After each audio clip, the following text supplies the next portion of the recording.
అందరికీ నమస్కారం. మహాశివరాత్రి అసలు కథ విన్నవారికి శివానుగ్రహం కలగాలని మనస్ఫూర్తిగా కోరుకుంటున్నాను.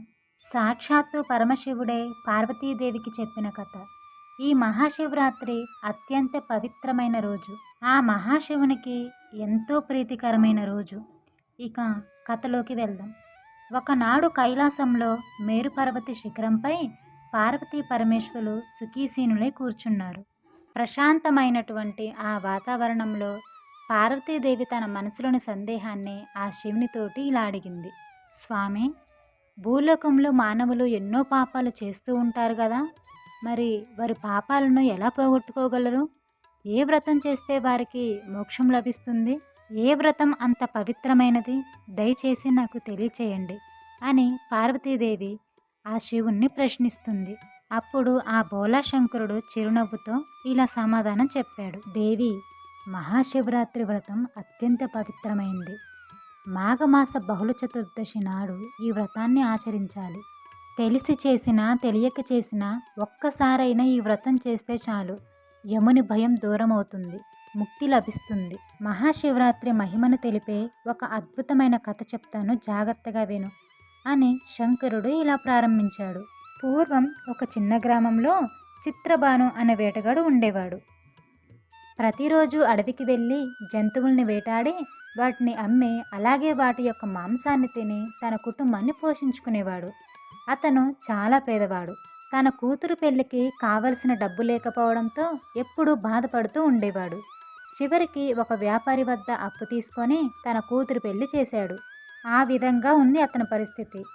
కానీ నిర్ణీత సమయంలో అప్పు తీర్చలేకపోవడంతో కోపగించిన ఆ వ్యాపారి అతన్ని పట్టుకొని చెరసాలలో బంధించాడు. ఆ రోజు యాదృచ్ఛికంగా మహాశివరాత్రి కావడంతో ఆ చెరసాల వద్ద పండితులు భక్తులు శివపురాణ కథలు వినిపిస్తున్నారు. అప్పుడు ఆ శివపురాణ కథలు చిత్రబాణుడు కూడా పవిత్రంగా శివకథల్లో శ్రద్ధగా ఉన్నాడు. వేరే గత్యంతరం లేక ఆ మాటలు తన చెవిన పడుతూనే ఉన్నాయి. ఇక సాయంకాలం సమయంలో ఆ వ్యాపారిని బ్రతిమలాడుకున్నాడు. కాళ్ళ వేళలా పడ్డాడు. బాబుగారు, దయచేసి నన్ను వదిలేయండి, రేపటికల్లా అప్పు మొత్తాన్ని తీర్చేస్తాను అని ఎంతగానో వేడుకున్నాడు. ఆ వ్యాపారి అతని మాటను నమ్మి వదిలేశాడు. ఇక చెరసాల నుండి విడుదలైనటువంటి ఆ చిత్రబాను వెంటనే మళ్ళీ వేటకు బయలుదేరాడు. జంతువుల కొమ్ములు, దంతాలు, చర్మం, మాంసం అన్నింటినీ అమ్మి డబ్బు సంపాదించి రేపు వ్యాపారికి అప్పు తీర్చాలి అని మనసులో దృఢంగా నిశ్చయించుకున్నాడు. ఇక అడవంతా పిచ్చివాడిలా తిరిగాడు. ఇంతలో అతనికి చాలా దాహం మరియు ఆకలి వేసింది. చివరికి ఒక చెరువు దగ్గరికి చేరుకున్నాడు. నీళ్లు తాగి చెరువు పక్కనే ఉన్నటువంటి ఒక పెద్ద మారేడు చెట్టు పైకెక్కి కూర్చున్నాడు. ఓహో, ఇక్కడ కూర్చుంటే ఖచ్చితంగా జంతువులు వస్తాయి. జంతువులు నీళ్లు తాగటానికి వస్తాయి కదా, అప్పుడు వాటిని వేటాడటానికి ఇదే మంచి ప్రదేశం అని తన మనసులో అనుకున్నాడు. సమయం కోసం ఎదురు చూస్తూనే ఉన్నాడు.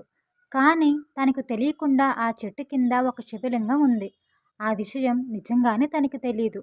ఆ చెట్లు కొమ్మల మధ్య దాక్కోవాలి అన్న ఉద్దేశంతో చిత్రబాను అక్కడ ఉన్నటువంటి ఆ మారేడు ఆకులన్నిటినీ తుంచి మెల్లగా కింద పడేస్తూ ఉన్నాడు. అతనికి తెలియకుండానే ఆ మారేడు ఆకులు శివలింగం మీద ఒక్కొక్కటి పడుతూ ఉన్నాయి. అది కాస్త ఆ పరమశివునికి పూజగా మారింది. కాసేపటికి చీకటి పడింది. రాత్రి సమయం అయింది. అప్పుడే ఆ నీటి వద్దకి ఓ గర్భిణీ జింక నీళ్లు తాగటానికి వచ్చింది. ఇక చిత్రబాను వెంటనే బాణాన్ని గురిపెట్టాడు. ఆ విషయాన్ని గ్రహించినటువంటి ఆ జింక వేడుకుంటూ ఈ విధంగా అంది. ఓ వేటగాడా, నేను గర్భిణీని. కొద్దిసేపట్లో నా బిడ్డకు జన్మనిస్తాను. నన్ను చంపితే 2 అమాయక ప్రాణాలు పోతాయి. నీకు మహాపాపం కూడా తగులుతుంది. దయచేసి నా బిడ్డను కనే వరకు ఆగు. నా బిడ్డను కన్నాక మళ్ళీ వస్తాను. అప్పుడు నన్ను చంపు. తప్పకుండా నీ దగ్గరికి వస్తాను అని మాట ఇచ్చింది. ఆ మాటలు విన్న వేటగాడికి తన హృదయంలో జాలి కలిగింది. సరే వెళ్ళు, కానీ వెంటనే తిరిగి రావాలి అని అన్నాడు. ఆ జింక సరే అంటూ అక్కడి నుంచి వెళ్ళిపోయింది. కాసేపటికి మరో జింక అక్కడికి వచ్చింది. మళ్ళీ చిత్రబాను బాణాన్ని సిద్ధం చేశాడు. ఆ జింక మళ్ళీ తనతో ఈ విధంగా మాట్లాడింది. వేటగాడా, నేను నా భర్తను వెతుక్కుంటూ ఇక్కడికి వచ్చాను. అతను ఎక్కడికి వెళ్ళాడో కూడా నాకు తెలియదు. నేను వెళ్ళి అతన్ని కలిసి మళ్ళీ వస్తాను. దయచేసి నా కోసం కాసేపటి వరకు వేచి ఉండు. అంటూ ఆ వేటగాన్ని వేడుకుంది. ఆ వేటగాని హృదయం మరింత కరిగింది. సరే వెళ్ళు, మాట మాత్రం తప్పకూడదు అని కోపంతో అన్నాడు. ఆ జింక కూడా వెళ్ళిపోయింది. ఇంతలోనే తన పిల్లలతో కూడా మరో జింక వచ్చింది. ఇక చిత్రబాను మూడోసారి కూడా ఆ బాణాన్ని సంధించి వేయబోయాడు. మళ్ళీ ఆ జింక కూడా ఇలా ప్రార్థించింది. ఓ దయగల వేటగాడా, నా పిల్లల్ని నా భర్త దగ్గర సురక్షితంగా వదిలేసి వస్తాను. పంచభూతాల సాక్షిగా ప్రమాణం చేస్తున్నాను. నన్ను తప్పకుండా నమ్ము, నేను తిరిగి వస్తాను అని వేడుకుంటోంది. అయితే ఇప్పటికే 2 జింకల్ని ప్రాణాలతో వదిలేసిన చిత్రబాను ఆలోచనలో పడ్డాడు. నాకు కూడా భార్య పిల్లలు ఉన్నారు. వాళ్ళు కూడా ఆకలితో ఉన్నారు. ఇప్పుడు ఈ జింకని కూడా వదిలిపెడితే నేనేం తినాలి అని మనసులో అనుకుంటాడు.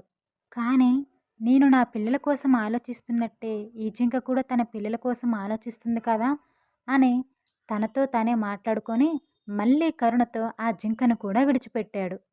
ఆ జింక కూడా అక్కడి నుంచి వెళ్ళిపోయింది. ఇక సూర్యోదయం దగ్గరలో ఉంది. వేటగాడికి ఏమీ లభించలేదు. ఆకలి మరింతగా పెరిగిపోయింది. ఇంతలో 4వ జింక అక్కడికి వచ్చింది. అది మొదటి వచ్చిన 3 జింకల యొక్క భర్త. ఆ జింక వేటగాడితో ఇలా అంది. వేటగాడా, ఇప్పటి వరకు ఇక్కడికి వచ్చిన 3 జింకలు కూడా నా ప్రియమైన భార్యలు. నువ్వు వాళ్ళని చంపేసి ఉంటే ఆ దుఃఖంతో నేను కూడా బ్రతకలేను. నన్ను కూడా చంపేయ్. లేదా వాళ్ళను నమ్మినట్టే నన్ను కూడా నమ్ము. నేను వాళ్ళ దగ్గరికి వెళ్ళి అందరం కలిసి మళ్ళీ నీ దగ్గరికి తిరిగి వస్తాము. మేము ఖచ్చితంగా మా మాటనైతే తప్పం అని ఆ జింక వేటగాడితో చెప్పింది. ఆ మాటలు విన్నటువంటి చిత్రబానుడికి అకస్మాత్తుగా ఏదో గుర్తొచ్చింది. రాత్రంతా కూడా ఉపవాసంతో గడిచింది. అదే శివరాత్రి వ్రతమయ్యింది. నిద్ర లేకుండా తెల్లవార్లు ఎదురుచూస్తూ జాగరణ చేశాడు. మారేడు ఆకులు శివలింగం మీద పడ్డాయి. ఇంకా ఆ రోజు ఉదయం కూడా చెరసాలల బయట శివపురాణ కథలు కూడా విన్నాడు. అంటే శివపురాణ శ్రవణం కూడా జరిగింది. దీన్ని బట్టి అతనికి తెలియకుండానే అతను పరిపూర్ణమైనటువంటి మహాశివరాత్రి వ్రతాన్ని చేశాడు. ఆ పరమశివుని యొక్క దివ్యకృపతో అతని కఠినమైన హృదయం కూడా మృదు స్వభావంగా మారింది. తన మనసులో దయ, కరుణ నిండిపోయింది. ఇంతలో కాసేపటికే ఆ 4 జింకలన్నీ కలిసి అక్కడికి వచ్చాయి. అవన్నీ కూడా వేటగాడితో ఇలా చెప్పాయి. మేము మా మాట నిలబెట్టుకున్నాము. ఇప్పుడు నీకు కావాలంటే మమ్మల్ని చంపు అని అన్నాయి. ఆ మాటలు వినేసరికి ఆ వేటగాడికి అపారమైన ప్రేమను, మాట మీద నిలబడే స్వభావాన్ని, కుటుంబం పట్ల వారికున్న మమకారాన్ని వీటిని చూసి చిత్రబానుకు పూర్తిగా జ్ఞానోదయమైంది. అతని కళ్ళ నుండి కన్నీళ్లు కారాయి. హృదయంలో ఉన్నటువంటి హింసాభావం పూర్తిగా పోయింది. వెళ్ళండి, నేను ఇక నుండి ఎప్పుడూ కూడా ఏ జంతువుని కూడా హింసించను. నాకు ఈరోజు జ్ఞానోదయమైంది. మీ ప్రేమ నాకు జీవిత పాఠాన్ని నేర్పింది అని ఆ 4 జింకలను కూడా ప్రేమతో ఉదార స్వభావంతో విడిచిపెట్టాడు. ఈ దివ్యమైనటువంటి దృశ్యాన్ని దేవలోకము నుండి దేవతలు చూస్తున్నారు. ఇక వారు కూడా ఆనందంతో పుష్పవర్షాన్ని కురిపించారు. ఆకాశం నుండి ఒక దివ్యమైనటువంటి పుష్పక విమానం దిగివచ్చింది. వేటగాడు మరియు ఆ 4 జింకలు అందరూ కలిసి ఆ విమానంలోకి ఎక్కి శివలోకానికి చేరుకున్నారు. పరమశివుడు ఈ కథను చెప్తూనే పార్వతీదేవితో ఇలా అన్నాడు. ఈ మహిమను చూశావా దేవి? స్వచ్ఛమైన మనసుతో నన్ను పూజించే వారికి వారి పాపాలన్నీ నేను తప్పక తొలగిస్తాను. జంతువులను హింసించిన ఈ వేటగాడి అన్ని పాపాలను హరించి అతనికి ముక్తి కలిగించాను. కఠినమైన హృదయాన్ని కూడా కోమలమైన హృదయంగా మార్చాను. తెలిసి చేసినా తెలియక చేసినా, భక్తితో చేసినా యాదృచ్ఛికంగా చేసినా మహాశివరాత్రి వ్రతం మహాపుణ్యదాయకం. ఇదే నా వ్రతం యొక్క మహిమ అని ఆ శివుడు పార్వతీదేవికి చెప్పాడు. చిత్రబాను అనే వేటగాడు తెలియకుండానే ఉపవాసం ఉన్నాడు. అనుకోకుండా జాగరణ చేశాడు. యాదృచ్ఛికంగా శివలింగం మీద ఆకులు వేశాడు. అయినా సరే తను ముక్తి పొందాడు. ఇది పరమశివుని యొక్క అనుగ్రహానికి ఓ గొప్ప సంకేతంగా చెప్పవచ్చు. మహాశివరాత్రి పరమశివునికి ఎంతో ప్రీతికరమైన రోజుగా మన ధర్మశాస్త్రాలు చెబుతున్నాయి. రుద్రాభిషేకం వంటివి చేయడం శ్రేయస్కరం. ఉపవాసం అంటే శివనామస్మరణతో శివుడికి దగ్గరగా ఉండడం.